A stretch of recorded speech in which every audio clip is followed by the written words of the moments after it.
The next item of business is a statement by Michael Matheson on COVID-19 transport. The Cabinet Secretary will take questions at the end of his statement, so there should be no interventions or interruptions. Cabinet Secretary. Presiding Officer, I'd like to provide Parliament with an update on the developments of this Government's COVID-19 Transport Transition Plan as we begin to chart the route map outlined by the First Minister last Thursday through and out of this crisis. May I first of all reiterate my thanks to the people of Scotland who have heeded the Government's advice not to travel unless absolutely necessary. Following that advice is what has allowed us to set out the first iteration of the Transport Transition Plan today. But the virus is still with us. If we move too quickly or without appropriate diligence, it could rapidly run out of control again. So in that context, our Transport Transition Plan must be dynamic and capable of evolving as lockdown measures are gradually eased. It will be intrinsically linked to the plans for reopening our schools and economic recovery being set out to Parliament later this afternoon. Our plan will present a careful and measured approach to a fluid situation in which we must continue to adopt the behaviours which have brought us to this point. Presiding Officer, Scotland is planning for a managed transition away from the current restrictions in a way that enables the suppression of the virus to continue. This Government is taking an open and transparent approach to this in line with the proposition set out initially in our framework for decision-making document published last month and now in the First Minister's route map out of lockdown. We are now moving towards phase 1 of that route map.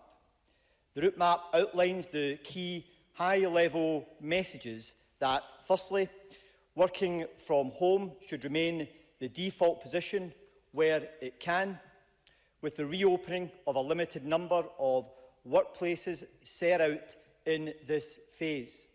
And where home working is not possible, businesses and organisations are encouraged to manage travel demand through staggered start times and flexible working patterns. Secondly, people can travel short distances for outdoor leisure and exercise, but the advice is to stay within a short distance of your local community and travel by walking, wheeling and cycling where possible. So our Transport Transition Plan is informed by and expands upon these key high-level messages. Presiding Officer, transport will help facilitate the recovery of our health, society and economy by allowing people to get around again, accessing services, jobs, friends and family. But I will start with the reminder that to protect the integrity of our public transport system as we transition, it is of paramount importance that everyone continues to take personal responsibility for both their own safety and that of others who they may come into contact when travelling. Our plan will be developed to ensure that the people of Scotland are safe while travelling and that our transport operators are themselves safe at work.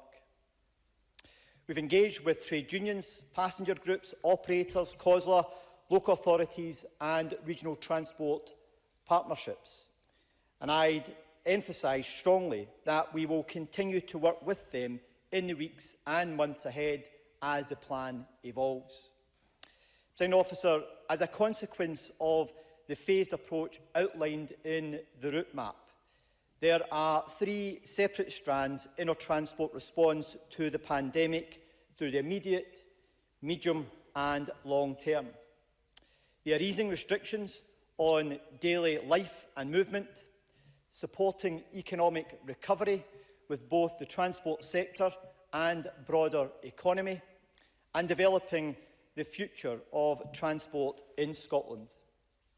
As part of this first iteration of the plan, we are publishing clear guidance to support the transport sector in moving to restart and recovery, and providing guidance for passengers making use of public transport.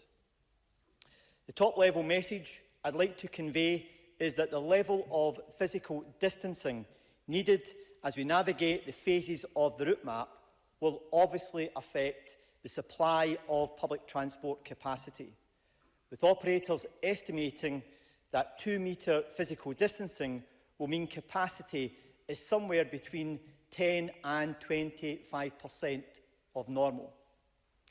As a result, a system that typically had 1.5 million people journeys per day, with peak in demand at 100% capacity, will have substantial constraints upon it. Our Transport Transition Plan has a number of national aims, and over the coming weeks and months, we will work with local authorities to operationalise these at a local level. Our plan will inform passengers about when and how to access public transport safely, support management of travel demand, reinforcing broader messages on physical distancing and discouraging unnecessary travel, sustain behaviour changes, encouraging active travel options and staggering journeys to avoid peak times, informing passengers and road users of busy areas and times to encourage alternative choices. Presiding Officer, guided by our principles of ensuring safety, transport operators and authorities are planning for physical distancing and an increasing level of cleaning measures on public transport and at bus and rail stations, ferry terminals and airports. The importance of distancing and hygiene on board public transport and at these public transport hubs will be critical to the success of this plan. While transport operators and authorities will ensure that the transport environment is as safe as possible, we all have a personal responsibility to take steps to protect ourselves and others. It is vital that we continue to keep 2 metres physical distancing wherever possible, washing hands regularly and maintaining good respiratory hygiene. Even with the measures being put in place by transport operators, it can be difficult for people to maintain physical distancing throughout their journey in some forms of public transport. I know from my discussions with the trade unions, operators and from the surveys of public sentiment that these are real and live concerns. For that reason, people should and are expected to wear face coverings as an additional measure when using public transport and as a consideration to staff and to fellow passengers. Please come prepared with your face covering when using public transport. Of course, there will be situations where this is not practical, which the guidance reflects in its detail. Furthermore, it is vital that when using face coverings, the public follow our guidelines on their use, which includes ensuring a high level of hygiene. We will, of course, keep this position under regular review to reflect any new evidence that becomes available. Presiding Officer, we are looking to increase the frequency of public transport for Phase 2 of the route map. Although, given the restrictions on the amount of people we will be able to carry, we need fewer people than normal to travel, particularly at busy times. And as I've stated, and in line with the route map, we are urging employers to show leadership and to be as flexible as possible to allow earlier and later starting and finishing times for those who have to travel. So while we move through the phases, we will need to manage expectation in our public transport network around, for example, travelling into cities, recognising that it will not be possible to satisfy demand fully and ensure that our recovery is fair, sustainable and does not exacerbate inequalities in our system. And we will continue to work with a range of stakeholders, transport operators, passengers, local authorities, education, health and business to inform the easing of the restrictions and manage demand for transport based on the evidence we gather. As an example, the Scottish Government is working with local authorities and transport operators to ensure that transport is in place to get children to school. Importantly, our plan will look to support the reallocation of road space, giving priority to cycling, walking, wheeling and bus. We have a real opportunity to secure a positive and lasting change in our sustainable travel habits. Continuing to walk, cycle or wheel will allow us to sustain the improved air quality we've benefited from since lockdown. Presiding Officer, in April I announced the Spaces for People Fund, providing £10 million of funding for local authorities to introduce temporary walking and cycling infrastructure to enable physical distancing. I'm delighted with the response from local authorities to this offer, and we have already received applications or expressions of interest exceeding the initial £10 million. So I'm very pleased to announce today that we will increase this fund up to £30 million with immediate effect.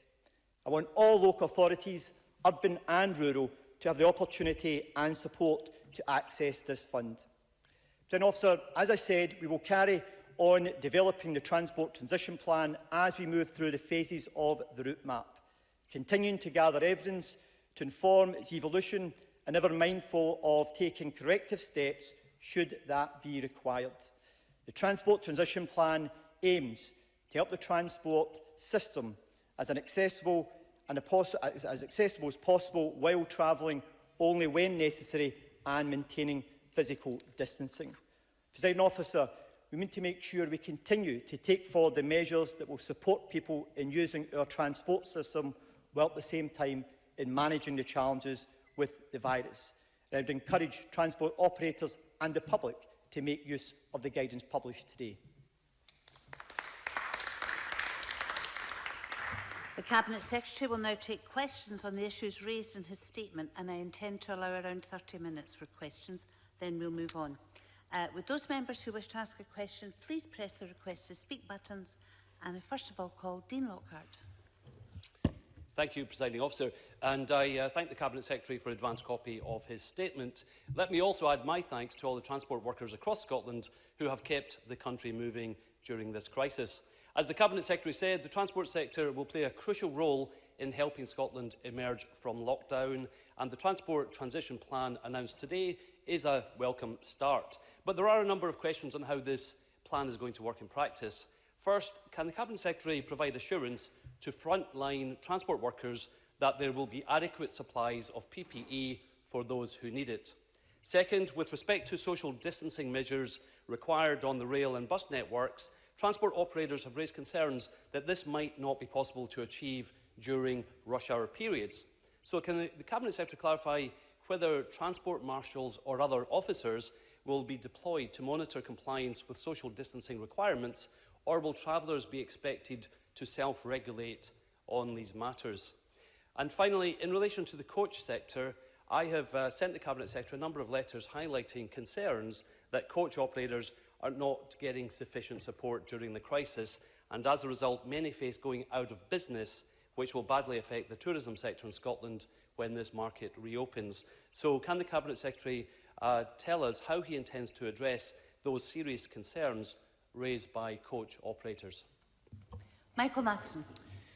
Thank you, Presiding Officer, and I'm grateful to the member for his questions. On his latter point, I'm sure he heard the response from Fergus Ewing on the issue of the coach industry, which Fergus Ewing is leading on, and no doubt he will keep the member informed and respond to his correspondence in due course. In relation to the supply of PPE, if the member looks at the detail within the guidance, there's a very clear hierarchy of risk which is set out within the guidance that operators, employers have to undertake as part of the risk assessment they should be carrying out for their staff.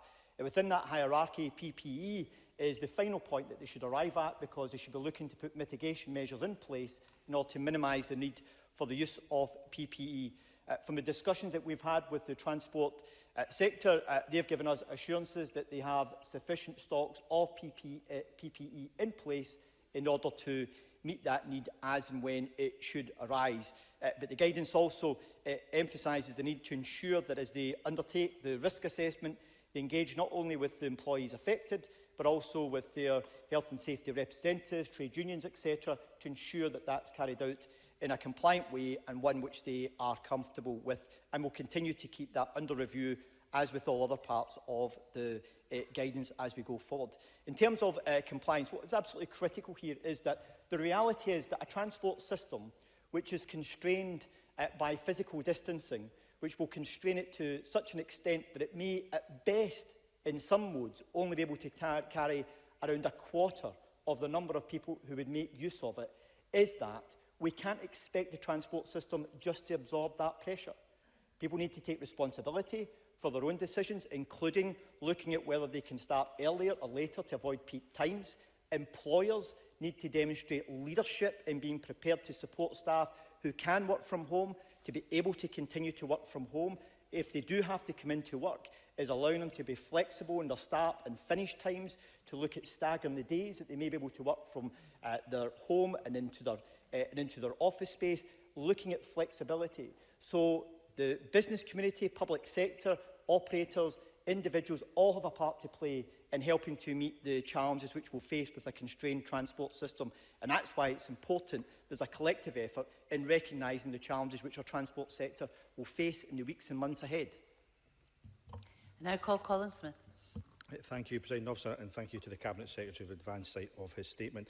Labour recognises the challenge the Government faces increasing public transport capacity as we ease out of lockdown, while ensuring what must be our #1 priority, the safety of passengers and our transport workers, who we owe a huge debt of gratitude to. Which is why, President Officer, there can't be any ambiguity. So can I ask the Cabinet Secretary why there does appear to be so much ambiguity in the guidance he's published today? It states, for example, when travelling by bus, tram or rail, you should and are expected to wear a face covering. Does the Cabinet Secretary accept that should or expected cannot be enforced?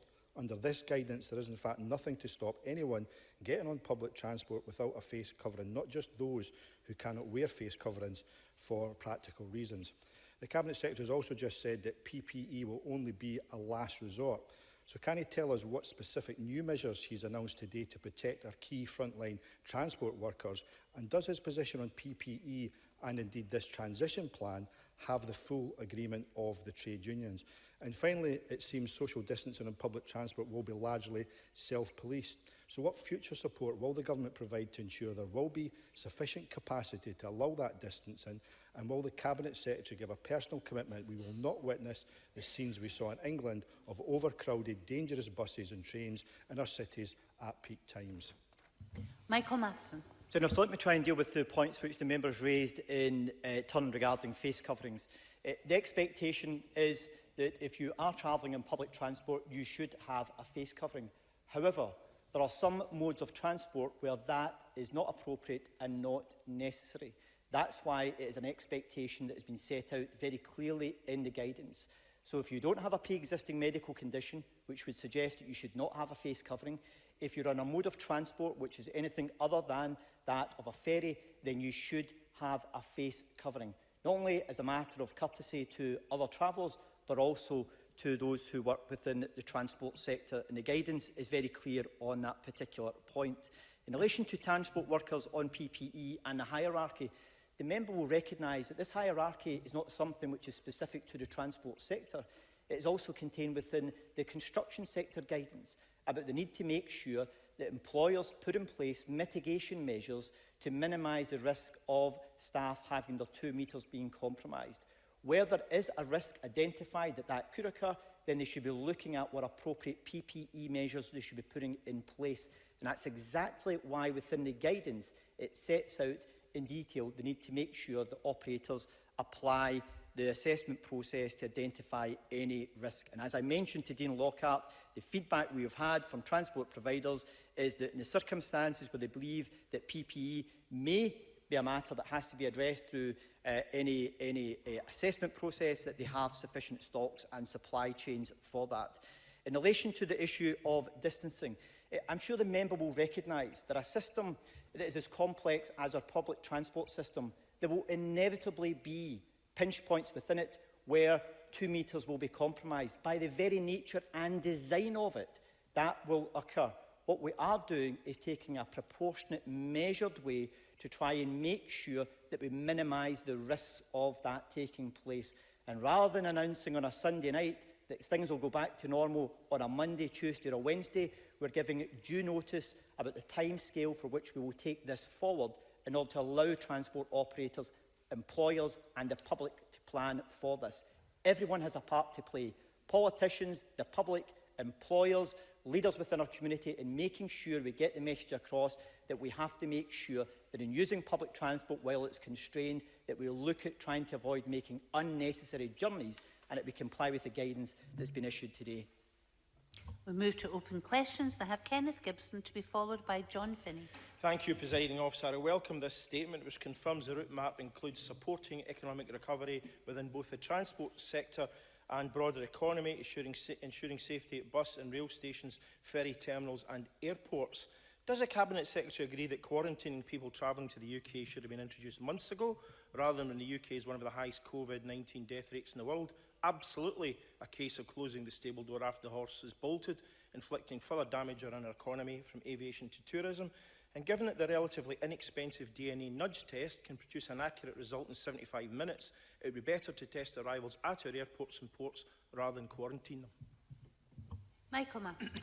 Presiding Officer, the arrangements which we have in place in aviation, particularly at our airports, is guided by the advice that's provided by Health Protection Scotland for the messages which are provided to the travelling public who may be coming into the country, whether it be through a domestic route or whether it be through an international route. In relation to matters regarding quarantine, the member will recognise that this is an area which is reserved to the UK Government. We remain engaged with the UK Government around the issue of quarantine and their proposals for to be introduced at airports in June next month. As it stands at the present moment, there is still some uncertainty as to how some of the arrangements will operate. But what I can assure the member is that we will continue to engage with the UK Government to ensure that the needs of the aviation sector in Scotland are reflected in any guidance which is implemented. John Finney to be followed by Gordon Lyndhurst. Thank you, Presiding Officer. Can I thank the Cabinet Secretary for early sight of his statement and accompanying documents. The Cabinet Secretary will be aware that there's a system of safer routes to school already in existence, and of course it doesn't have regard to social distancing requirements. I know what the Cabinet Secretary says about sustaining behavioural change and of course welcome the new money and the encouragement of active travel, walking and cycling. Self-evidently, you can only cycle to school if you have a bike. Can the Cabinet Secretary outline what steps the Scottish Government has taken to ensure all children have access to a bike? And will he consider Scottish Green Party proposal of £100 bike grants to all children presently eligible for school uniform grant to ensure the widest possible benefit from the welcome changes already underway? Michael Matheson. Officer, the member raises an important issue about seeking to try and capture the behavioural changes which we've witnessed over recent weeks in the increasing number of people who are making use of active travel options, whether that be walking, wheeling or cycling. And the member will recognise the very significant measures we've put in place with the additional funding again announced today to support local authorities to look at developing and putting in place pop-up infrastructure that can support physical distancing while assisting people to walk, cycle and wheel.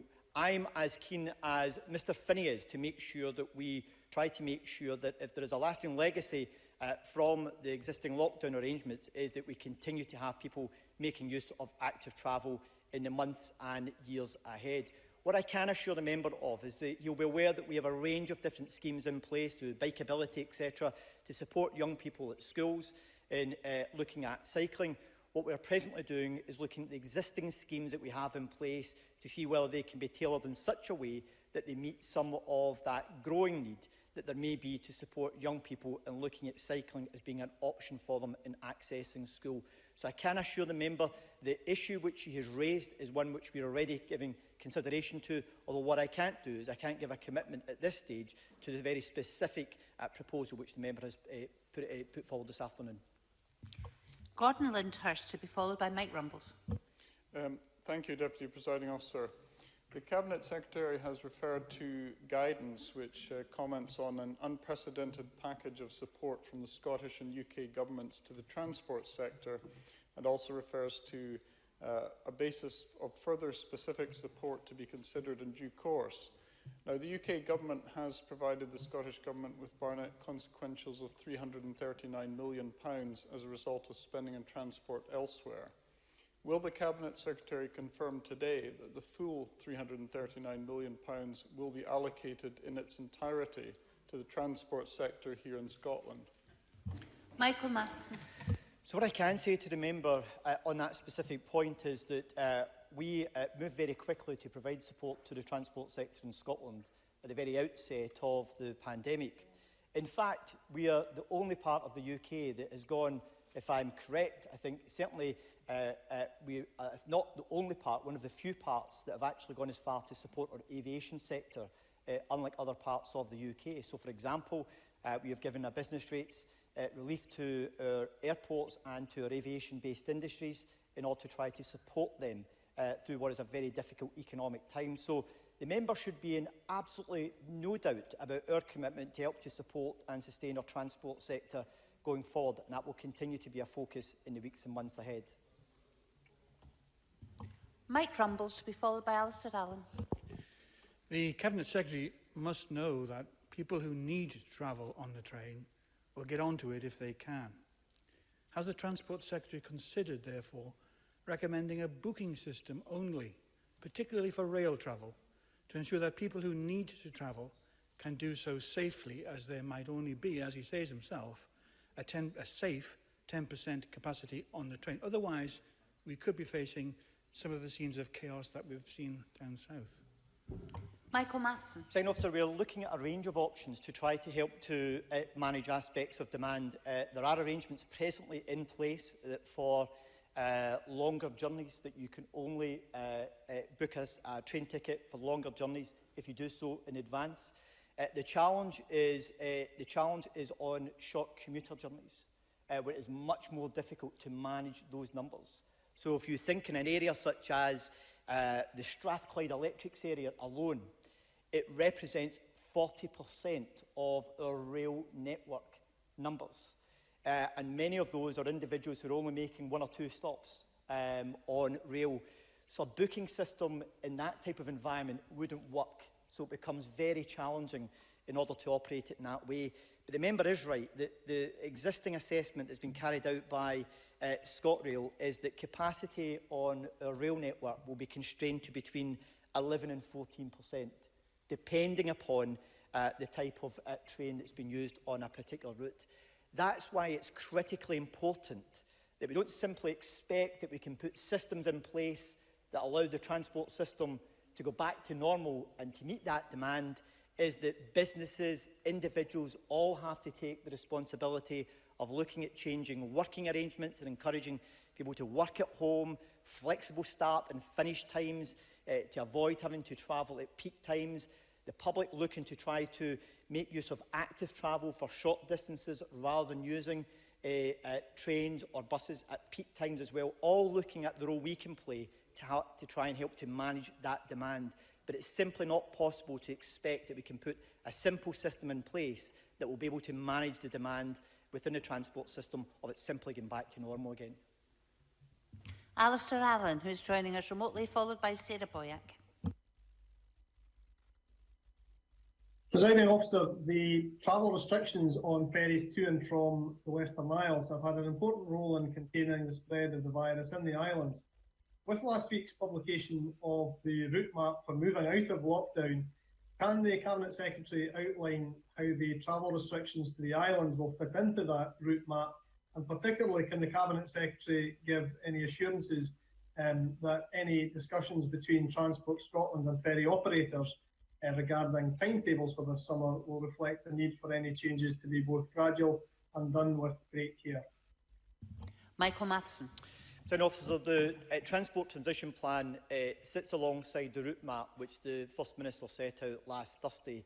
And as we move through those phases within the route map, the Transition Plan will adapt to make sure that we address the transport needs that may be required in order to meet any increase in demand. And that will include ferry services to our island communities. What I can say to the member is that we are acutely aware of some of the concerns and issues that our island communities may have around any changes in the existing timetable arrangements. Only this morning a discussion took place between Transport Scotland and our island authorities to explore this very issue. So what I can assure the member is that before there are any changes made to the timetabling arrangements for ferry services, is that there will be engagement with the island authorities to look at these issues and to ensure that any changes are introduced in a way which is appropriate. What I can also say to the member is that ferry capacity is likely to be very significantly constrained with physical distancing.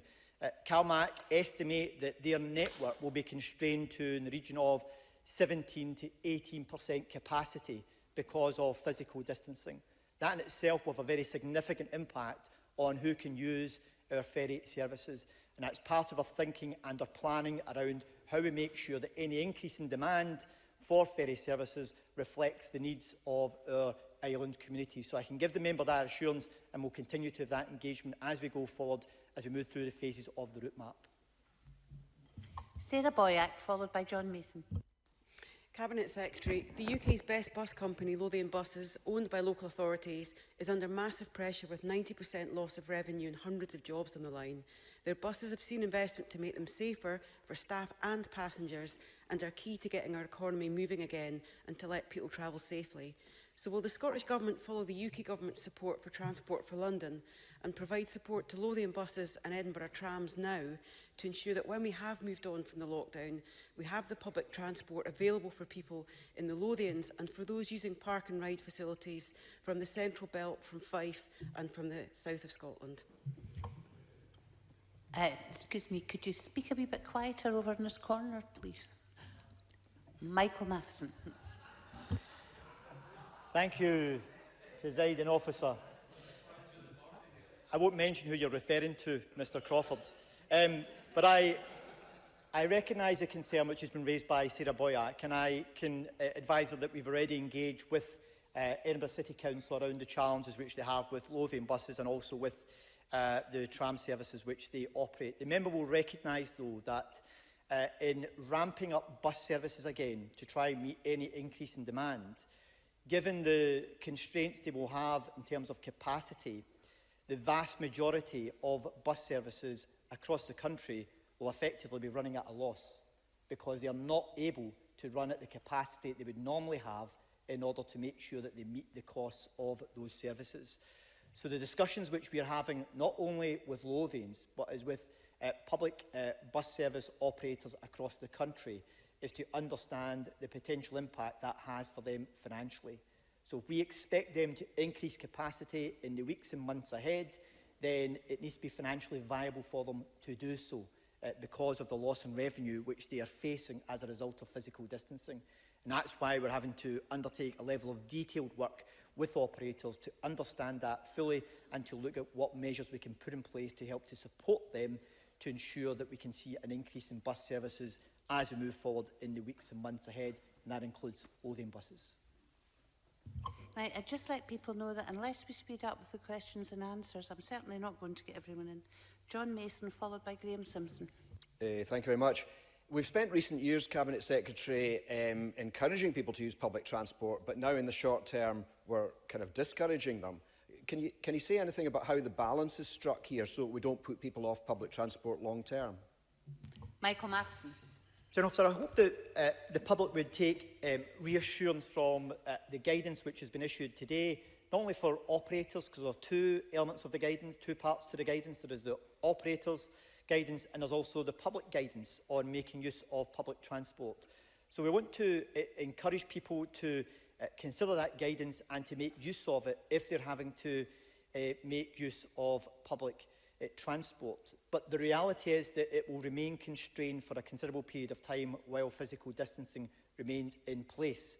That's why it is critical that we see the right type of leadership within businesses in helping to support their staff to continue to work from home for extended periods of time, that they are flexible in the work routines if staff have to come into work to try and avoid peak time travel, that the public can have assurance that the bus operators, rail operators, other public transport providers are putting enhanced cleaning regimes in place, that they're putting management systems in place at particular transport hubs to support people in maintaining physical distancing, putting out clear messaging around how they should purchase tickets, and if so, to do so contactless and in advance of their journey. These measures collectively can help to support people who do need to make use of public transport, but they can be assured that we're doing everything possible to try to help to manage physical distancing and also hygiene on the public transport network. But equally, we need others to play their part. Individual personal responsibility and also businesses in the public sector to look at work arrangements to try to help to minimise the risk of peak demand getting to a point where it compromises physical distancing extensively on the transport network. Graham Simpson, followed by Claire Baker. Thank you. In April, the Cabinet Secretary announced the £10 million Spaces for People Fund. He said at the time that he thought some schemes could be up and running within 2 weeks. Can he tell us if that has transpired? If so, which ones they are? Can he publish a list of the schemes which have been approved? Now, the Spaces for People Fund, that money for that was taken from the Places for Everyone Fund, which was for permanent schemes. So is this extra £20 million also recycled money? Michael Matheson. Presiding Officer, unfortunately Mr Simpson's a bit behind the curve because actually from announcing it in less than a week, Edinburgh had already put in road closures in a number of routes in Edinburgh in response to the guidance which we issued and the creation of the fund. Glasgow have just in the course of, I believe, the last fortnight opened up the Clydeside Expressway cycle route, which I think is about 1.5 kilometres of cycleway that has been introduced. And Edinburgh Council have announced today the further measures that they intend to take forward as part of the Spaces for People Fund. So there is already schemes in place, and there are plans for further schemes, not just in the big cities, but across areas such as Lanarkshire and also in the Highlands as well. So we are seeing schemes rolling out, and I would encourage the member to continue to engage with councils as they take that forward. In terms of it being the funding which is being recycled, the Spaces for Everyone funding is for permanent structures. He is correct. The challenge is that because of the lockdown arrangements and the restrictions that we have at the present time, local authorities are not able to develop schemes and take those forward in the way in which they would normally. So rather than that money remaining locked and not used, we are freeing it up to allow it to be used for a different purpose, which is temporary infrastructure. Some of that temporary infrastructure may become permanent infrastructure going forward, but it's about making sure that we free up the money so it can be used now to benefit people rather than lying there and not being used in a way that could have benefited people in supporting physical distancing and active travel in the weeks and months ahead. Claire Baker, followed by Bob Doris. Thank you, Presiding Officer. Many young people travel on contract school buses and others access public transport. Can I ask, will the public transport standards, the wearing of masks and the social distancing, be applied to school transport? Will local authorities be funded to negotiate the bus contracts? And will there be a prioritisation system applied in public transport to get young people safely to school and not be in situations where they are denied boarding? And can I just add that if bus drivers are expected to have to deal with this and other potentially challenging situations, does the transition plan have the full agreement of the trade unions? Michael Matheson. Presiding Officer, we have fully engaged with the trade unions in the shaping of the transition plan and the guidance, and they were consulted in that process and have given us feedback on issues relating to that, some of which have been incorporated, some of which will be reviewed as we go forward, and that engagement will continue as we progress this. In relation to specific matters in regard to education, bus contracts, the member will be already aware that COSLA has already issued guidance to local authorities in funding around these matters and continue to fund bus contracts for education purposes to the end of the school term. Any arrangements around that going forward in the future is a matter which we are engaging with our colleagues in education around, because it's an area where education lead on these matters, and we will support them around what the demand and potential impact could be on transport. And therefore, I would expect any arrangements for school transport to reflect the need to have social distancing being maintained.